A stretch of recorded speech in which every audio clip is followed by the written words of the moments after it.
Hello, career thought leaders. It's good to see you. And we are going to be talking about how to help our clients make an industry change with their resume. And I'm excited to talk about this topic. I know we've got a lot of clients that are making transitions for all different kinds of reasons. Obviously, of course, one of the main ones here in the US is our federal government transitions that are happening and the people that are being let go because of that. And how can we help them? How can we help people all across the globe who are getting part of these transitions, industry transitions, and just the new way of work that's happening. So I hear you. I see that there's a lot going on, and I look forward to being helpful. I also look forward to you sharing some resources so that we can share those resources with others and we can all help those who need that help. So let's get into it. How do we help people with this industry transition? The first thing, and this is a challenge for a lot of our clients, especially maybe those making a transition like out of the federal government, is to understand who really is your target audience. And there is a tendency to stay too broad with that. We challenge ourselves, even like I see business owners do this, right? We are challenged to be more niche, to be more specific, because it feels like we're missing out on opportunities or we're getting too narrow. And there is a fine line, there's a balance there. But the truth of it is, if we are applying to jobs in a technology company versus in healthcare, those are likely two different resumes for most roles. You've got a totally different vernacular. You've got different goals that are important. You have different metrics that those things are measured by in those two roles, even though you might be in accounting in both ones, right? You've got an accounting role in healthcare, has different words, different types of tools that they're using, all of that, versus an accounting in manufacturing. So if you're coming out of something like the military or federal government or something like that, where you didn't really have an industry, but now you're trying to transition, I would just say here, main takeaway, corporate or civilian that's not a thing. The different industries have different language, and that's what we need to help you find, or our clients find if you're a career services provider. So we don't want to be generic, because then you don't fit anywhere. I like to tell people, if you go to the grocery store and you buy the generic brand, typically it's because it's the lowest price.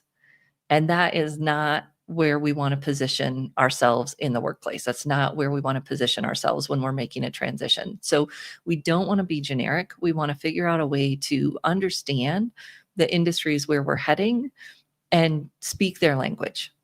What is important to them? What are they looking for, etc.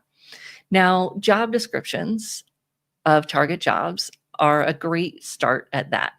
We can look at the language, we can analyze it, we can see not just what hard skills are they using, what's the technology, what are the terms they're using, what soft skills are they talking about, and what language or verbs or feel do you get from those kinds of job descriptions.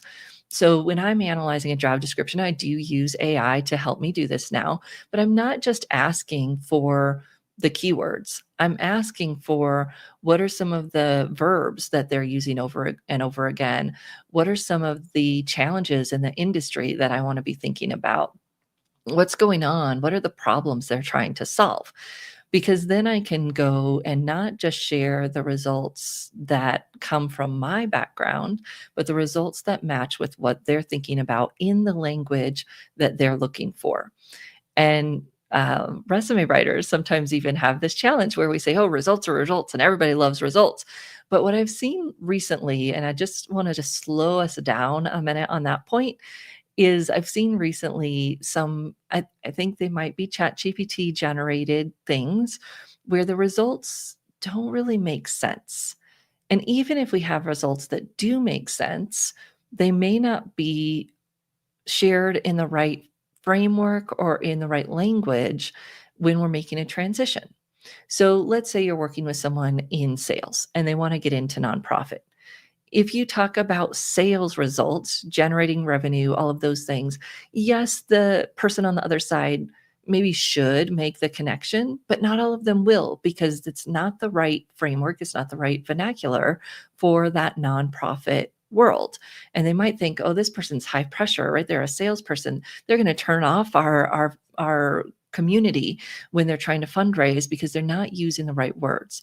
So yes, results are important, but results in the right framework and in the right language are going to make you feel like a fit versus just results shared in the old world language, right?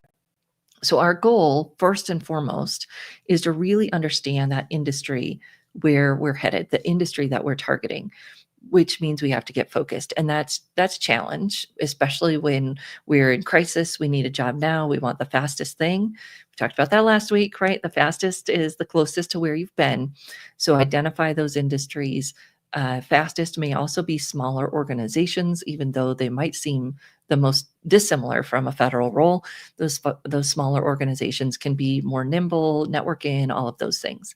But first, we have to figure out maybe 2 or 3 industries that you think are the best fit for you.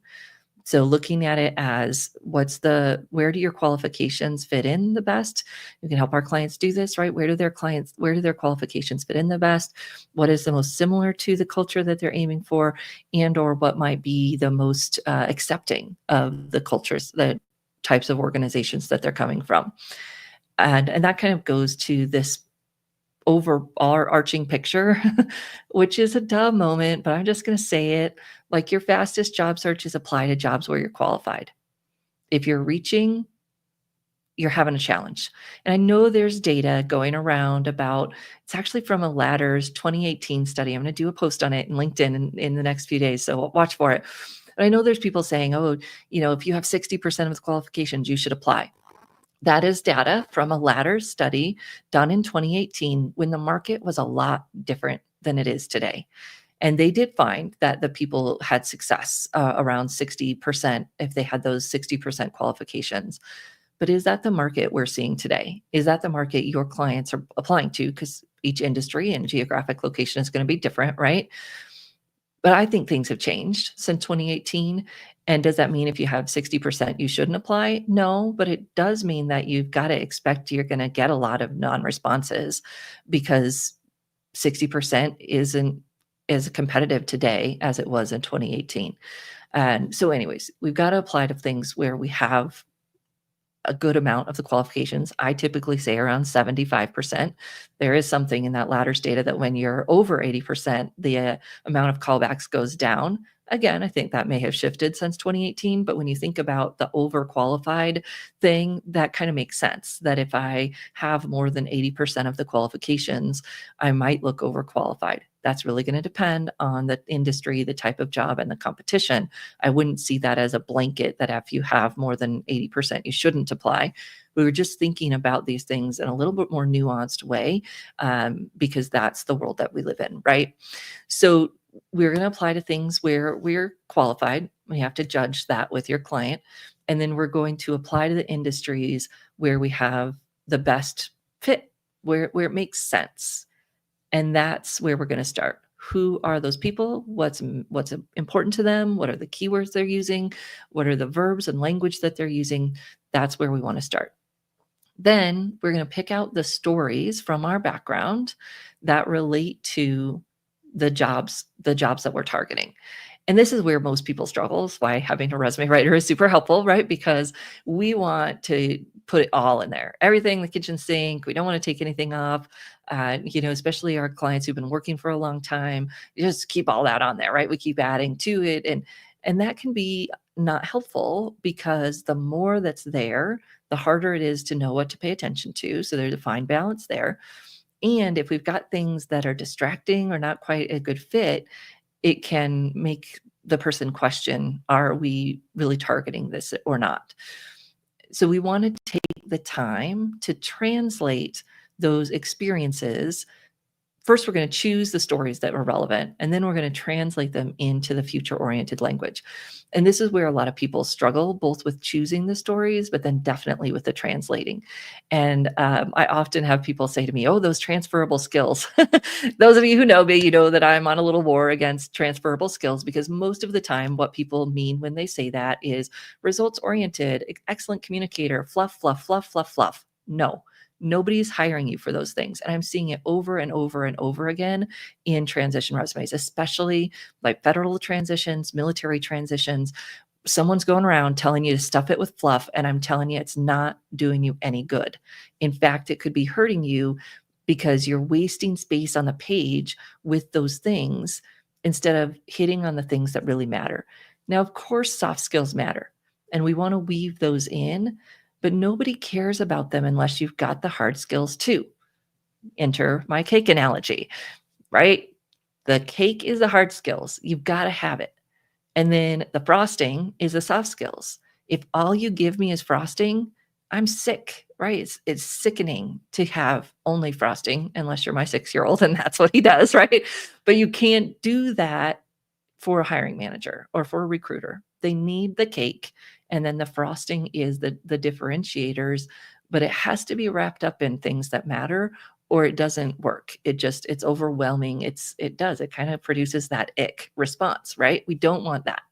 And that's what a lot of people mean, or they fall into. Maybe they don't mean, but that's what a lot of people fall into when they talk about transferable skills. So we want to think about, what are they really looking for? What are the skills they're looking for? Let's boil it down, get it as clean as we can. I like to do it into 3 to 5 buckets. This is what they're really looking for. And then I'm going to pick my stories that show that. Now, how I tell those stories. So let's talk a moment about branding. Branding is how you're different, right? Branding is your unique promise of value, how you show up all the time. That is not adjectives. And a lot of times when I see a resume and someone thinks they're branding, they're throwing in a lot of adjectives: results-oriented, future-oriented, innovative. That's not it.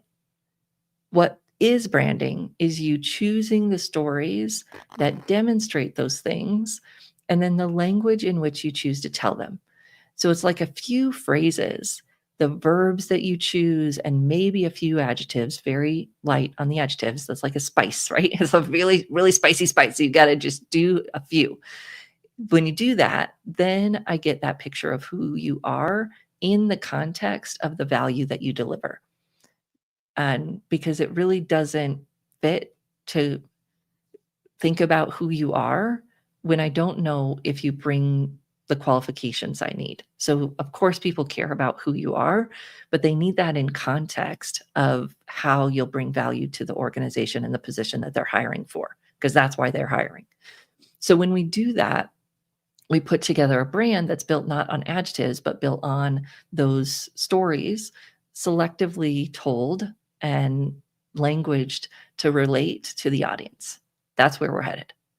So let's look at a few examples. And actually, one of my favorite things to do is take one person, tailor their resume to 2 different industries so that we can see how it looks when you get there and you're thinking about it. And I had to restart my computer right before I jump back on. And so let me pull this back up now that we're back here. And hopefully my internet will be nice to me, because it's been a little testy today. Okay, so that is not the right thing. Here we go. All right. So this is Ross, fake name, real person, very nice client I worked with a while ago. And he was targeting 2 different types of roles. So my formatting's a little wonky here for some reason, but that's all right. Sometimes PDFs, they're supposed to be perfect, but it doesn't always work that way. So he was applying for 2 different types of roles. The first one is this maintenance facility manufacturing management. This is one of the first things that trips people up when they're doing a transition resume is, what do we put up here at the top, Marie? Like, I can't put this because my client's really not that. I can't put this.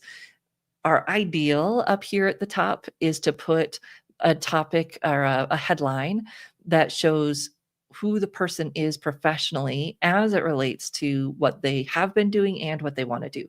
Ideally, those 2 things have quite a bit of overlap, or maybe you shouldn't be applying to that role, right? Because it's not a good fit. So if you've been maintenance in one role and now you're doing it slightly differently, what are those words that overlap? So if you're moving from, and I've been doing a lot of military transitions lately, right? If you're moving from doing, I was just doing an equipment operator, and they were in the Marine Corps, and so their title had some words in it that weren't relevant. Marine Corps or Engineer Corps, equipment operator. That's going to be confusing, right? We just need to strip it away and bring in the words that are both correct about where we've been and true of where we're going when that's possible. And again, most resumes should be able to connect those dots, or we're in trouble. Some difference if we're working with a young professional or someone who's making a large transition. There's something different we can do. But this term up at the top is really about, it's like a thesis statement for an for an essay or whatever that we wrote in high school. This is what we're aiming for, but it's also who we are as a professional. Then we get into the summary section. This is one of the newer things, not newer, but people have been saying, oh, summaries are out. But usually they say recruiters don't like them. Well, remember, your resume isn't just for the recruiter. It's also for the hiring manager. And, Shelley Piedmont put this into great words recently. That summary, the hiring manager likes to read. Yes, your recruiter is going to skip it, and nobody wants it to be full of fluff. I don't want generic statements in there. I don't want the, seeking or results-oriented fluff in there. We don't want any of that. It needs to be clean, crisp, and I love to put accomplishments in there when it works because, again, those are specific branded stories that are sharing this is what's most important about me, but in a value language, not in a fluffy language. So we get through there. Let me see if I can make this a little bit bigger. And then we get into the experience section. And this is where the translation is key. So this person was kind of being a coach for a little while they were looking for their next thing. They had been done being and working at a really small school, which you'll see here in a second. And they'd just been coaching while they made their transition to a new area as well as a new type of job. So we kept that short. This is the other thing. When something is not as relevant, it really doesn't matter how many years it filled. We can keep it short. And then we can spend the space on the page on the things that are most relevant. Again, thinking about all the different places that the translation is important. So Nancy Siegel and I, a few weeks ago, we were talking about this job title thing. Job titles are tricky because we need to understand the official title as well as our latitude with that if possible. So what is my official title? Well, here, this person actually did like 3 jobs because they were at a small school. So they were doing maintenance as well as doing teaching in this space. But since this resume, I'll just scroll back up here for a minute, right? Since this resume is targeting maintenance jobs, we led with the maintenance part of their job title because that's what makes sense, is to focus in on the pieces of the job that are relevant to the current title. So we're starting with that maintenance, and you can see the detail here is really focused on the maintenance tasks. They were there for almost their whole career, so this does take up most of the page, and there's a little bit of detail here. There's nothing wrong with that as long as we keep it fairly short paragraphs and shorter bullets that are easy to look through and peruse, if you will. So hold that in your mind. This is the maintenance resume. Now we're going to scroll down here. Oops, actually, we're going to scroll up here to the teacher resume. And your clients might not be looking at 2 different roles, but if they're looking at 2 different industries, they may need 2 different resumes depending on how different the language is between those industries. And that's research to do and things to think about so that you know what we're going to do here. Then once you have this base resume, the hope is we don't have to target it too much each time because we've really built it with the thought of this role and this industry in mind. And if we're making too many changes, it means that we've got to make sure we're still focused on the original focus when we built the document. So number one reason that I have people say their resume isn't working is because they're applying to jobs that aren't what they said they were going to be applying to when they got help with their resume or when they started building it themselves. So we got to recheck on that as we're doing this. All right, so we got our education here, and you can see, right, everything's transitioned into the education language. He was and is a vocational education teacher, so we still use that headline, even though on the other resume we use the maintenance headline, right? We get to choose that as well. And so when we do that, we're thinking about how can we put these pieces together, and then we move into the experience section. Apologies for the weird formatting there, but same experience, different focus, different language, right? We're talking about the translation part of this. So still short here for the current job to fill the gap. And then we're spending the space on the page for the job that matters the most. And now if you like printed these out and put them side by side, you'd see that the first job led with this of the maintenance. This job leads with the development of curriculum for the school. And all of the projects here in terms of what they did in the classroom. Focused on instruction, focused on the classroom, focused on the students. Same job, totally different focus. And every story that's told is aligned to that new focus, and then the language is aligned. So it's not just the language. You can't get away with polishing the pig, right? That doesn't work.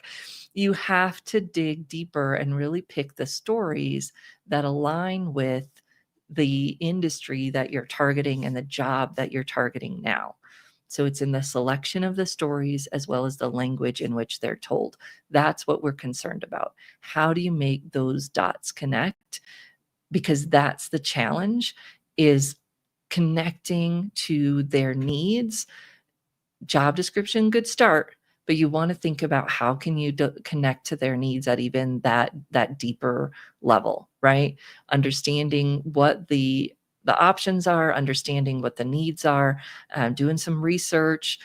And of course, at the very beginning part, which is the challenge for most of our clients, which is why we're there to help them, is making that connection in terms of the actual what and where that they want to do it. So if you want those two examples that I was sharing, feel free to reach out to me, send me a note, let me know. We are also going to be doing a session, and this is like a reboot. In 2018, we did a session on branded resumes. And what I'm seeing in the market right now is that people are struggling with the branding piece. We're getting way deep into the fluff. And also struggling with the steps of how do you put this together, from the research to the getting the information to building the resume. So we're going to go through the 3-step process that we've been teaching for a long time. We've weaved AI tools into it so that you can see how those tools can fit into the process, or at least how I weave them into the process. I don't use them to write a bunch, but I do use them in a lot of other very powerful ways.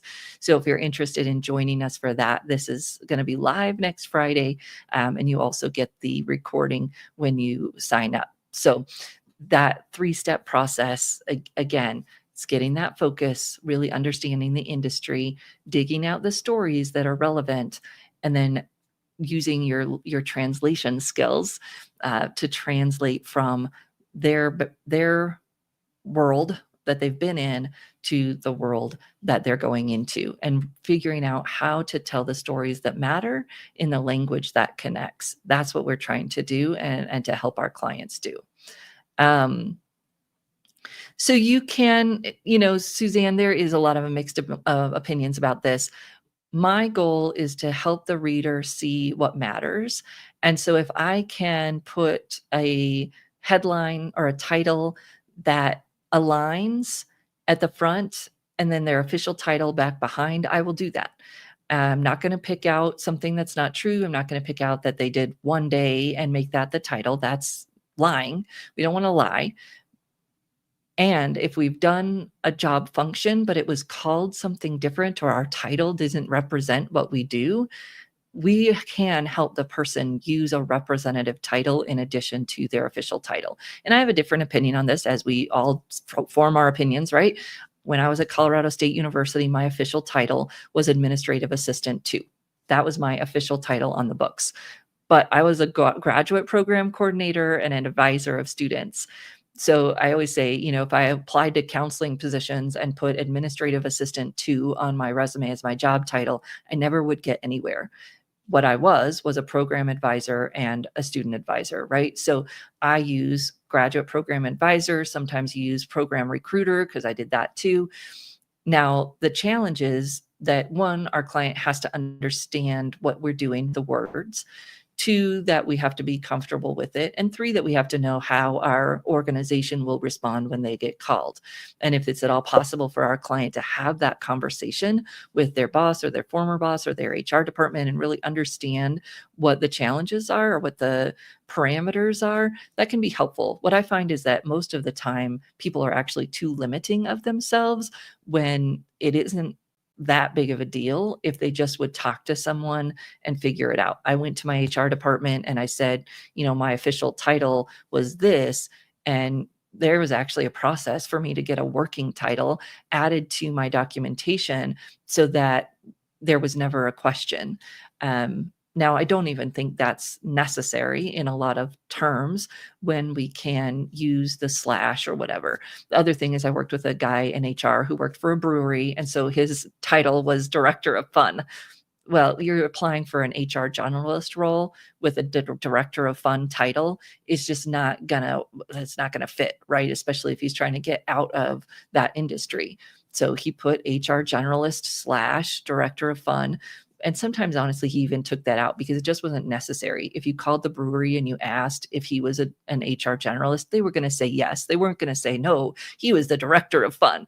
So we need to have that conversation. We need to understand what we're talking about. But when you boil it down and you get past the, kind of headspace that we get into when we start having that discussion, it's really about, how are you qualified? How are you demonstrating that you're qualified? And how are you speaking the employer's language as much as possible while still being truthful and accurate where you need to be truthful and accurate? I do help clients figure out that industry piece.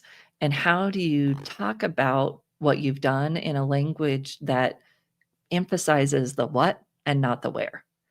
Because if you were selling widgets and now you're going to go sell medical devices, I don't know, like, do we need to talk about the widget in your resume, or do we just need to talk about your sales results?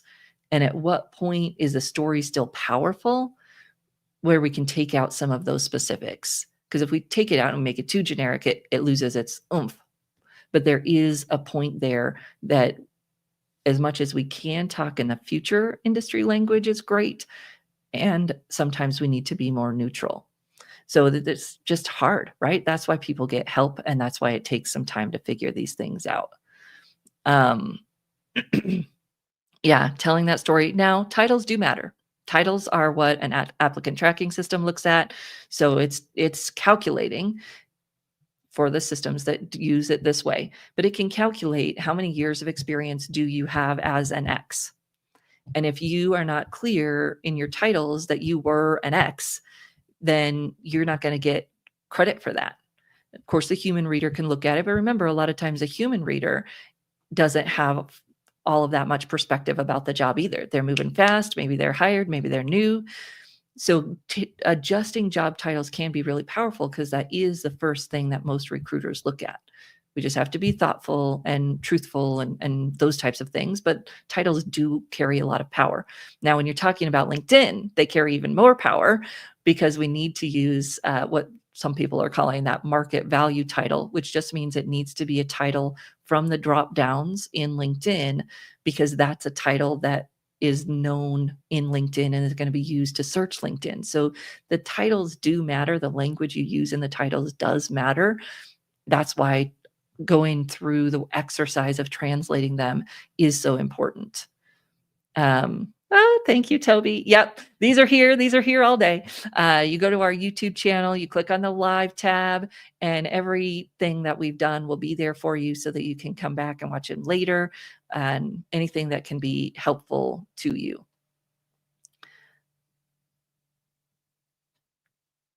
Yes, those are the headlines. Let me bring it back up here. So, in a modern resume, instead of using the words, oh, I closed it somehow. How did that happen? Instead of using the words professional summary or what have you, instead of doing that, this is the headline on the resume. So, instead of putting professional summary or any of those waste of space words. I don't use qualification summary. I don't use any of that. I use this actual title that shows this is what the person is. This is who they are. This is what they're targeting. Again, if someone's making a transition, sometimes we might have to do something different there with the headline. Occasionally, I'll use the word target in front of it or focus if they're making a transition. But if we can't do this, if we can't find a headline that encapsulates what they've been doing and what they want to do, we typically have a deeper problem than the headline on the resume. Now, with a student who may be graduating, maybe they're just getting their emergency services certificate, then I might use the word target, their entry level. It makes sense to say that this is my target or this is my focus. I don't use the word objective anymore because that's outdated. It makes my client look like they were born in the 1970s. I don't know. It just is, I just don't use that word anymore, but I will use the word target or focus, but typically more for an entry level professional that doesn't have the background to claim a headline like a mid-level person would have. If that mid-level person is struggling with claiming the headline, again, there's probably a deeper issue that we need to resolve with the alignment between their experience and the job they're targeting than just the headline issue that we might be having. So I don't do this. So someone's asking, what about putting the official title? I don't do this. And that's because there is a very real fear for me of them not changing it and applying to different job without fixing the title. So, and I don't necessarily like, let's say you're applying for a manager role. I don't want to say like, this is the official, or maybe you're talking about job titles. I might have gone off on a thing. So I don't put the official job title first because our eye reads down the left-hand side of the page, and the first thing we see is where we anchor. So if I put administrative assistant 2 first, that is what the person would anchor, and it doesn't matter what I put in parentheses after it, student advisor, they don't care. Their eye and their brain has already anchored on administrative assistant 2. I know some people do teach that. I don't. I teach lead with the thing that's relevant and then put the official thing in parentheses afterwards, because our eye and our brain is going to anchor on that first thing that it reads. Excellent. Fluffy language of what not to use anymore, Claire. If you can copy and paste, especially your summary, and put it on someone else's resume, it is wasting space. Wasting space. So one of the things that I teach, and that we'll go a little bit deeper into in some of our sessions, is that you're not talking about a summary of who you are or even a summary of what you've done. I want you to think of the summary as a summary of the value that you have delivered. So when you look at the thread of the person's career, what value have they delivered over and over again? And then I want to speak in terms of that value in the summary, not the actions. The actions are wrapped up in the statements, but they're not the lead. So instead of, you know, I don't have to come up with some examples. Maybe that will be a future session. I've got a whole page on that because it's instead of talking about the things that they've done, you want to talk about the results that they've achieved. And that's where the difference comes, because those results can't be copied and pasted to someone else's resume. So you're looking at any, and like I said, you get 1 or 2 adjectives max in a summary. That's it. 1 or 2 roles. max in a summary. So if I'm going to say something about being a leader or a thought leader or an innovator or whatever kind of role where it has that at the end, I only get one or two of those in a summary, and then it starts to feel like I call it a dating ad, right? It starts to feel like this weird way that you're talking about yourself. So instead of telling us who you are, show us who you are with the stories that you choose to tell and the accomplishments that you're highlighting, and then a little tiny bit of the language in terms of how you achieved those. Yes. Send me a note, and you dropped a chat here, so I'll get back to you in wherever you were, and we'll get you the examples that we were showing. So thank you for that. All right, y'all. Well, I will see you next week, and feel free to let me know if you have any other topics that you think we should cover. Like I said, we've got that session coming up next Friday on the branded resumes. Oh, I forgot to say. So we do have a discount code available for that because we're trying to help some new writers out that might be getting into the industry and not knowing that the fluff is hurting their clients. So if you are interested in joining and you want the discount code, drop a note and we'll send that to you as well. And we will see you on our next Trend Tuesday live. Thanks, everyone. Have a great day.